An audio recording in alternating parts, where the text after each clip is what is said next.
বাঙালিদের অত্যন্ত প্রিয় একটি রেসিপি চিংড়ি মাছের মালাইকারি। এই চিংড়ি মাছের মালাইকারি আমি কিভাবে তৈরি করলাম সেটাই আজকে তোমাদের সাথে শেয়ার করব। ভিডিওটি অবশ্যই পুরো দেখবেন এবং ভালো লাগলে আমার চ্যানেলটিকে সাবস্ক্রাইব করে আমার পাশে থাকবেন। তো প্রথমেই এখানে আমি মাঝারি সাইজের কিছুটা চিংড়ি মাছ নিয়ে নিয়েছি। সেগুলোকে ভালো করে ধুয়ে লবণ হলুদ দিয়ে ভালো করে মেখে নেব। মাছ ভালো করে মেখে নেওয়ার পর কড়াতে তেল গরম করে চিংড়ি মাছগুলো একে একে দিয়ে ভালো করে লাল লাল করে ভেজে নিতে হবে।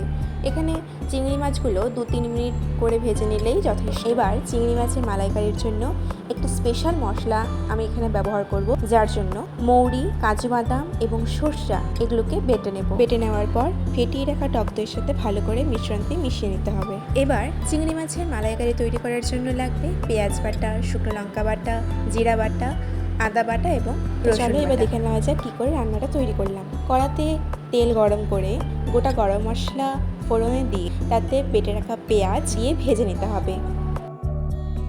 পেঁয়াজ লাল লাল করে ভেজে নেওয়ার পর আদা এবং রসুন বাটা দিয়ে ভালো করে আবারও কিছুক্ষণ ভেজে নিতে হবে। আদা রসুন ভেজে নেওয়ার পর দিয়ে দিতে হবে শুকনো লঙ্কা বাটা এবং জিরা বাটা। সমস্ত মশলা দিয়ে এবার ভালো করে কষিয়ে নিতে হবে। কষিয়ে নেওয়ার পর দিয়ে দিতে হবে হলুদ গুঁড়ো এবং পরিমাণ মতো লবণ দিয়ে আবারও কিছুক্ষণ মশলা ভালো করে ভেজে নিতে হবে। মশলা ভালো করে ভেজে নেওয়ার পর দইয়ের সাথে মিশিয়ে রাখা সেই মিশ্রণটি, কাজু বাদাম, মৌরি এবং সরষা বেটে যে মিশ্রণটি তৈরি করে রেখেছিলাম সেটি এখন দিয়ে ভালো করে নেড়ে চেড়ে নেব। এখানে আমি সামান্য চিনি ব্যবহার করেছি যাতে টেস্টটা ব্যালেন্স হয়। সমস্ত মশলা ভালো করে কষিয়ে নেওয়ার পর দিয়ে দিতে হবে চিংড়ি মাছের মালাইকারির মেইন উপকরণ নারকেলের দুধ। এবার এই দুধ দেওয়ার পরে মশলার সাথে ভালো করে মিশিয়ে নিতে হবে। একটা গোটা নারকেলকে কুড়িয়ে নিয়ে সেটিকে গরম জলে ফুটিয়ে সেই নারকেলের দুধ আমি বের করে নিয়েছি। নারকেলের দুধ দেওয়ার সময় গ্যাসটাকে মিডিয়াম টু লো ফ্লেমে রাখতে হবে। এবার একে একে ভেজে রাখা সমস্ত চিংড়ি মাছ সেই মশলার মধ্যে দিয়ে কিছুক্ষণ মশলার সাথে মিশিয়ে নিতে হবে।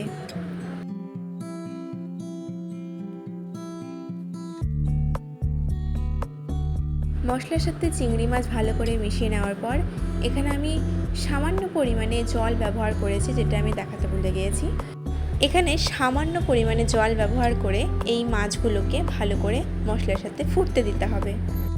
রান্নাটা হয়ে আসলে লাস্টে আমি এর উপর দিয়ে দিব গরম মশলার গুঁড়ো এবং গ্যাসের ফ্লেমটাকে আমি কমিয়ে দেব।